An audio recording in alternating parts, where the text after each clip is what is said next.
What's going on, everybody? Welcome to another episode of Between the Ropes. MacArthur Moore, Wesley Varnador, Hunter Fletcher. We love sports and all things about it. And boys, football season is here. This week, we've got the first college football game. Yes, sir. The NFL training camp and preseason ends this week. I am so excited. We have made it through the dreadful summer where there is nothing to watch but baseball. So what do we got around the league? And we'll talk about college a little bit later in that first game in Dublin, Ireland. But Well, let's go ahead and just, kill the elephant in the room. Trey Hendrickson. yeah. Massive elephant. I mean, dude has been linked to the Panthers. I know the Patriots have looked at, trying to offer him. I think the Bengals are asking probably a little bit too much, but 30-year-old defensive end coming off the year where he led the league in sacks last year. Dude is a great defensive player. But I feel like he's probably a little pricey. I agree. Yeah. For what the Bengals want. Yeah, I think that what you have to look at, especially when you're looking at a potential Trey Hendrickson to the Panthers trade, I mean, that's what every analyst has been connecting him to is, he's going to go to Carolina. Carolina's defense needs so much help. And that's true. Our defense is awful. We do need some pass rush help. We had the worst pass rush in the NFL in 2024. Yeah. The worst defense in points scored of all time in 2024. This is Ejiro Avero's, I believe, his last year in Carolina. Because if he's great, he'll get a head coaching job. If he's bad, by week 4, Dave Canales will have him out, and maybe Ron Rivera comes back in. That would be amazing. I would love to have Rivera back. So our defense is bad. It's still, even with the additions we made, I love Princely Umani Allen. I love Nick Scorton. Hopefully he comes back pretty soon. I love Bobby Brown. But there are still holes on this defense. And what you have to decide when you get a guy like Trey Hendrickson is he worth enough, like a first-round pick, and that young defensive player? That's the key that kills the deal for me is a young defensive player because really the Panthers, we don't have a young defensive player to We've only got a couple, and they're mainly the ones we just drafted. It's Scorton, Umani Allen. Yeah. You could make the argument for Charles Smith-Wade.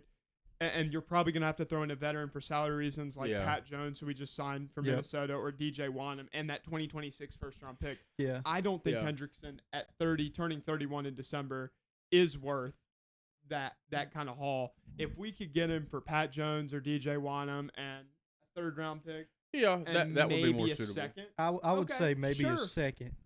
Yeah, I was going to say there's either we're going to go all out on him or we're going to either go all out on him and give a young defensive player first round, or we're going to make a more suitable option for us and maybe 2 players in a second or third round pick, or we're either just going to go somewhere else. I just don't think that Trey Hendrickson really fits Dan Morgan's philosophy. Well, because when you look at what Dan Morgan's been trying to do for the last 18 months, it's been, hey, we're trying to build something here that is young, like build it from the ground up, draft well.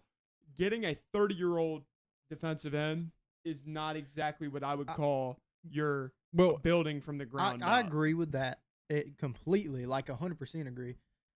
If I was the Panthers and I was wanting to go out and trade for a star, I'd be looking for somebody like 26, I'd be calling Dallas about Michael Parsons. Yes. So what I was gonna my thing with the whole Hendricks thing too is you got to look at the defense that the Bengals run versus what we run. Al Golden up there in Cincinnati runs that multi-front scheme. He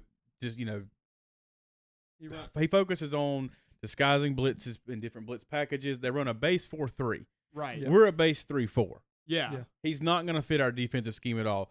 I would say let's get on the phone and call Jerry down in Dallas and try and make a move. And try to make Micah Parsons. He's a linebacker. He would fit in a 3-4. I know Dallas runs a 4-3.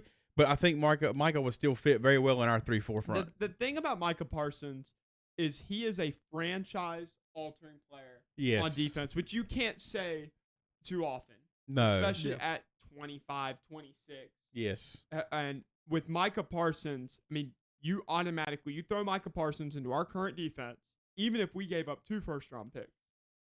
Instantly. It changes our dynamic of our team. Yes. I mean, can you imagine him and Derek Brown beside each other on Oh, the that is same nasty. Oh, line. that would be so nice. It would be amazing. I would love it. But as far as Trey Hendrickson goes, if I'm Dan Morgan, I'm passing on him unless Yeah. the Bengals are willing to come down on their asking price. Because not only are we going to have to make that trade, the first round pick and a young defensive player, then we're going to have to pay him. Yeah, Yeah. well, I know we've got the money to do it, We do. but I would rather see that money spent On a better elsewhere quality or player. maybe a younger player or maybe on multiple players. Balancing out. We need Yeah. We need some linebacker help. So I bad.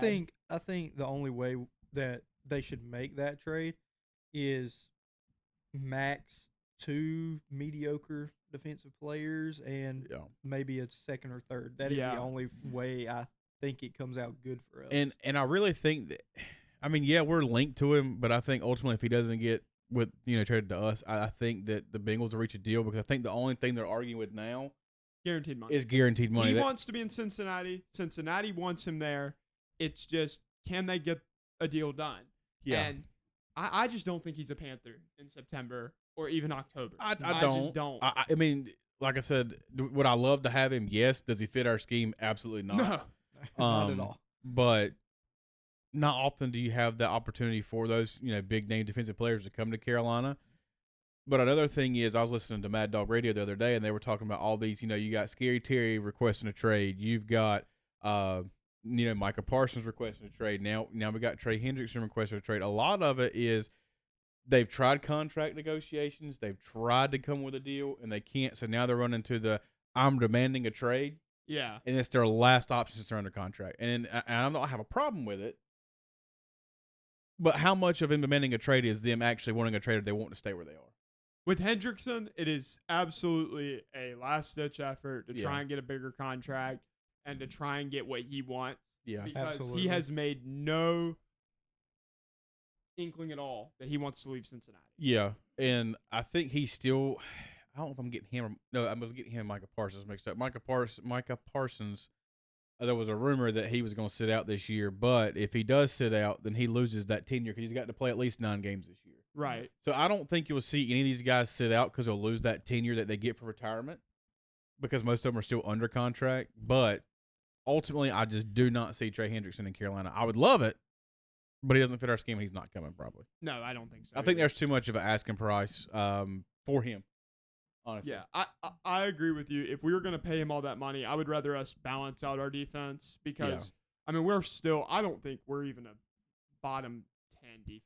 I would say we're probably 28, 20. Like, we're probably not in that 17 to 20 range. We're Yeah. probably 25th to 32nd. Yeah. Yeah, if we were to give up a young defensive player in a first round pick, I'd rather them try and push that towards Micah Parsons. Well, I'm skeptical in giving up our first round picks. Nothing against Bryce Young. I mean, I was skeptical at first.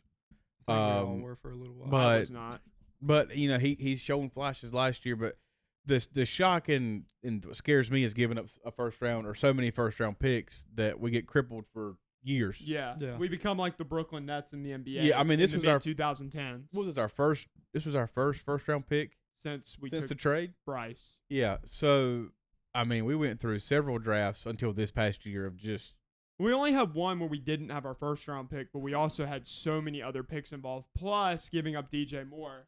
I mean, that was one of Yeah. our best players, arguably our best player left Yeah. on that team. So I think Panther fans definitely have that in the back of their minds. And I think yeah. I just don't see our front office doing that. I just don't think it fits the culture Well, of what we're trying to do. right And now. historically with us with trades and draft picks, like we've fumbled. I mean, we gave up CMC for a couple of second rounds and third, which I think he was worth some first rounds. Yeah, we gave him for a fourth and a sixth. It And was then nothing.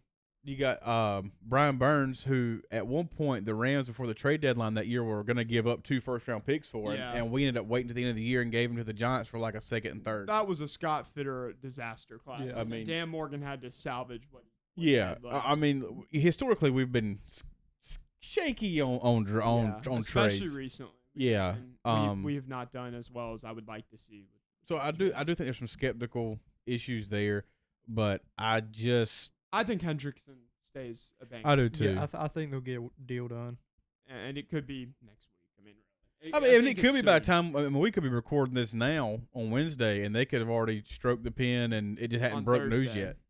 You Yeah. know? I mean, they could come out tomorrow and make an announcement. Hey, Hendrickson's our, he's For staying 4 in years, Cincy. whatever it Yeah, is. because I think he's looking for T.J. Watt money. I'm sure the Bengals are willing to give it to him. I wouldn't be surprised. But, well, do they have it? I don't. I mean, know. they paid Burrow, paid Chase. T. Higgins, and Jamar Chase. Yeah, I mean it. I don't know if they have T.J. Watt money, but I would say they probably. I don't know what their contract situation is. I know they've probably got some money, but I don't know if they've got the guaranteed. That he wants. Yeah, I think that I still think something happens there. I do too. What about we finally have college football in Dublin, Ireland? We're so back. Would this be considered week 0? I think it would be considered week 0. Yeah, so we have one game, Kansas State, Iowa State in Dublin, Ireland. Iowa State is the reigning Pop-Tart Bowl champion. They are starting the year at 17th in the country. Yep. Let's go. Kansas State is the Rate Bowl winner, 22nd in the country. Kansas State comes out of this game at a 60% favorite in the odds. What's y'all's thoughts on both of those teams and just the game in Dublin and moving forward into this college football season? What are some things you're looking for? Well, ironically, this is not the same teams, but it's the same game from last year where Georgia Tech upset, and I put air quotes around upset. They beat Florida State. Because Florida State was 10th at the time. But Florida State, it was the beginning of the end. For DJ Ungale and Mike Norvell, that duo at Florida State. And what is so sad is that team a year before was fighting, and I think got snuffed out of the Final Four for the playoffs. I don't think they did. I really don't. As an ACC person, I wish they'd have made it. Granted, yeah, they probably would have got murdered because they got killed by Georgia. Yeah, let's be honest. It was pretty bad. It's a tough watch. But I'm going to go ahead and throw my pick in the ring, and it's only because of our online dynasty we have together in College Football 26. I'm picking Kansas State. I like Kansas State a lot. I think they're going to ride the back of Avery Johnson and Dylan Edwards, which Dylan Edwards is a transfer from Colorado last year. Didn't put up great numbers, had 74 carries, I think 546 yards and 5 or 6 touchdowns last year. Yep. 74 carries, 546 yards, 5 touchdowns, and 7.4 yards per carry in his first year at Kansas State after he transferred from Colorado his first year. He's a Kansas native, so it made a lot of sense for him to come over to Kansas State. Yep. You could make the argument that at this point Kansas State has the better program. Definitely in the more consistent range than Colorado. Colorado is still kind of that really inconsistent program with Deion, and there's just a lot of attention that maybe Dylan Edwards doesn't want. But hopefully he has a really big year. He's really quick, and so I think they could use him as a receiver for sure out of the flat or the slot. I mean, granted, that's what we do on my dynasty. I mean, he lines up in the slot a lot. I mean, and he can create space. Are they going to call you for advice on? Yeah, I've already been included in team meetings and actually going to fly me out to Ireland Friday, so I will report to y'all Saturday from Ireland. Day vlog. Yeah, I'll be doing a game day vlog. Look forward to that. I'm not watching that. Go get Snapchats. Wesley on the sideline taping some ankles. But no, I mean, in all seriousness, I think Kansas State is the best team out of those two. I know Iowa State is ranked 17. They're ahead of Kansas State, but rankings really right now mean nothing. I think that's only because of their record last year. 11-3 record, 7-2 in the conference. Yeah. I really do think this is probably going to be a shootout of a game. Because it's a Big 12 matchup. Well, Big 12 has always been known full throttle offense, no defense whatsoever. I play back. We were talking earlier, the Oklahoma, Baker Mayfield, Texas Tech, Patrick Mahomes game. It was like in the 50s or 60s was a score, but it was absolutely no defense. There was no defense.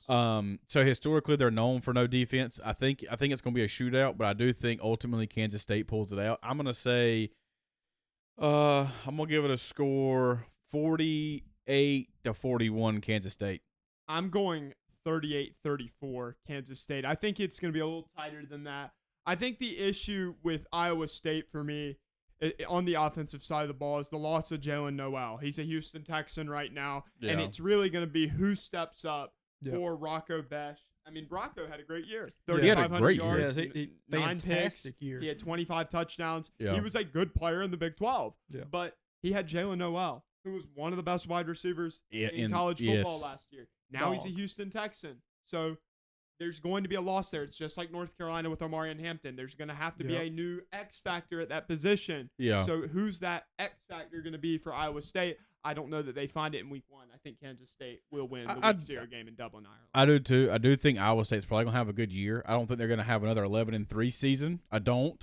They'll be solid. But they'll have a solid They're not team. a bad team. No. They've been solid for the last 7 or 8 years. It's just like you said. It's a matter of them finding that player to step up and be that person. I agree. Yeah, and I'm just excited for college football. I'm so excited. I mean, we could have Campbell and Charlotte playing Saturday, and whoa! The disrespect, the shade. Okay, I'm sorry. Unreal. I'll change it. We could see Florida International and Delaware play, That's better. and I would still watch it because I love college football. It's time. I can't wait. It's great. Yeah, I'm really excited. And you know that next year, this week 0 game in Dublin, Ireland, is North Carolina TCU. Ooh. It is a rematch of week 1 this year in Chapel Hill. I'm gonna go ahead and make my prediction. TCU. Shout out to my dynasty squad, TCU. Shout out to the Carolina hate. Oh, speaking of Carolina hate, remember? Okay, so this is like a little inside thing. We were playing our online dynasty last night, and we have 2. We did one with no name teams. Like I had Florida International, MacArthur had Delaware, and Hunter had University of Louisiana Raging Cajuns. We started a new one. I got Kansas State, MacArthur's got Kansas, and Hunter's got TCU. Let's not talk about that dynasty. So MacArthur said, "Man, I hate Delaware." And then last night he was playing with Kansas. He said, "Man, I really hate this Kansas team." You know what I think you should do? And I said it last night. I think you should start a dynasty with Carolina so I can hear you say, "Man, I hate this Carolina team." I would never do that. I would never do that. Plus, if I had Carolina, we'd be undefeated. He'd be blown out like 58-3, and this is fun. We're having fun. We're having a changing the great culture. time. We're having a great time. Wonderful. I love it here. I just want y'all to know that in my Kansas dynasty, I am coming off of a huge win against number 11 Texas Tech. I'm also coming off of a huge win. So all I'm saying is Kansas football, the tide is changing. Rock chalk. You're about to hit a brick wall when you face Kansas State. Kansas State is unfortunately undefeated in our dynasty. Unfortunately. Whoop, whoop. And what are we ranked again? I don't remember. 6. 5. 5? I thought it was 6. We were 6, but we're number 5. Well, well, you're about to play me. So Mac, what's your rank? don't worry about it. Don't worry about it. Like 2 and 3. No, we're 3 and 4. 3 or 4. Okay, I'll give it to you. 3 and 4. We have played. Look, which I will say, you've played some great teams. Have the schedule that I had. You To be fair, picked your schedule. To be fair, you did pick your schedule, but you picked Arkansas week 0, who were undefeated in They're our dynasty. undefeated and they're ranked. And you picked Texas. Number 1 team in the country. And you picked Clemson. And you picked Clemson. It was like 1, 2, 3. You But- just got blown out 3 games in a row. didn't get blown would be an out. Incorrect statement. I lost by 1 score in each of those games. I will say I should have won the Arkansas game. I blew that. I was up 14 with 2 minutes to go. I can't play defense. I'm going to challenge you to But- this. I need you to put a counter on the screen in this video. I want you to go back and look through the history. How many onside kicks were in those 3 games? I'm going to give a bold prediction. I'm going to say 22. Between onside- 3 games is The crazy. onside merchant. I am not willing to take the fall because y'all don't know how to do the onside kick method. It's just that's not my. But here's the thing. The method. I played Texas, and it was a 1-score game. I played Clemson. It was a 1-score game. I did lose to Cincinnati, and I should not have lost to Cincinnati. They are not a good team. But I beat Texas Tech, and I beat West Virginia, who is somehow 4-2. So all I'm saying is I do pretty well. I play up to my competition, and so that means that probably Kansas State is going to be a good challenge for my team. Jalen Daniels does have like 20 picks right now through Ouch. 8 games in the year or 7 games in the year, so that is unfortunate. That is like a 2.5 picks But- per game. He's Look, got like 30 passing touchdowns. look, times are tough. You got to get them where you can. My run game is wait, non-existent. are you counting his touchdowns like the pick sixes you've thrown, or are you excluding those? No, I'm counting His point differential is probably still -20, and he's won 3 games. The GOAT.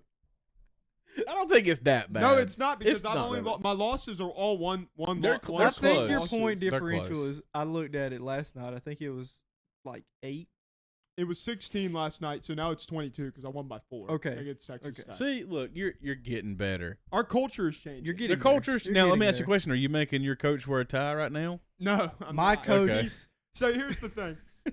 I have a South Carolina dynasty, and I have a Delaware dynasty. In both of those, And I'm not very good.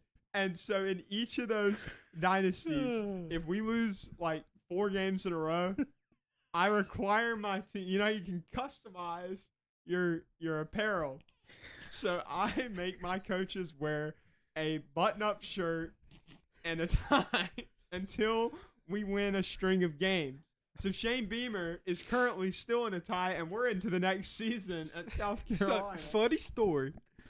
After my TCU Horned Frogs lost to Texas A&M week 1, 40 was this to 10. the valid crash out that you or the The unvalid crash out you out had that I had. on the fake information that MacArthur gave you? That Yeah, only watch out for this guy. MacArthur, don't ever listen to anything MacArthur says. He gave me false information on what kind of plays that Texas A&M ran. I got blown out 40 to 10. I took my coach. I put him in a shirt, a tie, and a vest. It We have won works. It 4 or 5 works. straight games since. Coaches don't want to be putting that, so they know. I had to lock him down.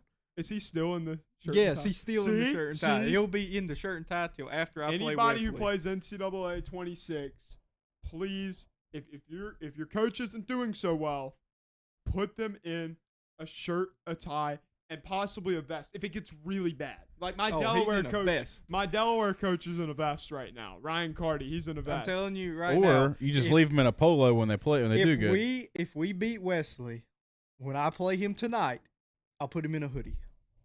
I will put him Now, in I a will hoodie. say that my Navy coach I have in my Navy dynasty, we're undefeated. So he's in a t-shirt and shorts right now, chilling on the sideline. MacArthur, the ultimate dynasty warrior. Yeah, he just giving you. I he can only give refuse- you tips on how to dress your coach. I refuse That is to it. take responsibility for the losses that my teams have taken. You This is on my You players and my threw coach. 22 picks as the quarterback, and you're disciplining the coach. Hold on, let me That just is a wild stat. let me just point this out. This man, this ultimate dynasty warrior, is basing team success or non-success off of a shirt, tie, and possible vest. The vest is optional if you're doing really And bad. he is the one that's controlling the quarterback. 22 picks. Hey, you it's wanna the know the real coach's truth fault. also? If my quarterback's not doing well, they throw more than 3 picks. I take him out and put my backup in for a quarter, and then I put my starter back in.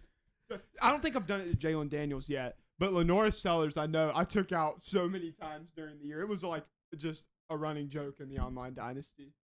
It's not my fault. Right. It's Right. not. The guy that controls the player, it's not his fault. It's not my fault that EA doesn't know how to have defenses actually play defense. And He said, he's in double coverage. He can't get it. Yeet. He's got it. He's My- down there somewhere. Somebody's going to catch this ball. Hey, who's in the Heisman watch again? I forgot. Wide receiver, Kansas. Really? Do you want to talk about Heisman? Who's the number 1? Dylan Edwards, the running back for Kansas State. I have forgot about that nobody, part. but I just blew Yeah, out Colorado. forgot all so- about that part. Yeah, Yeah, that I got part's receipts, irrelevant. bud. That part's so irrelevant. We'll see after. I'm about to tonight let how that him goes. rush for 400 yards. Just Bro. so your wide receiver can't have Hunter said, I'm anything." playing prevent defense so he can get on 400 yards rushing tonight. That's wild. I'll play punt coverage. Well, you ain't getting any rushing yards. That's fine. Oh, my gosh. No, but I do enjoy our. I Fair enjoy dynasty. college football. As well. I College do. football is so good. Now we're going to start a basketball when NCAA basketball comes out. Yes. Yes, In 5 years. absolutely. Yeah, no, 3 years. 3 years. 2030, we're married, have kids. I'm already there. Yeah, you're already there. I'm Just gotta unk. wait for us to catch up. Yeah, I'm unk now. Yeah. Unk I'm status. so excited for college football. And I believe that will wrap up our episode of Between the Ropes. You can follow us on Instagram, Spotify, Apple Podcasts, YouTube, wherever you watch your podcasts. We are on there. We're also on TikTok where we post clips throughout the week. Y'all have a great day, and thank y'all so much for watching. Thank you. See ya.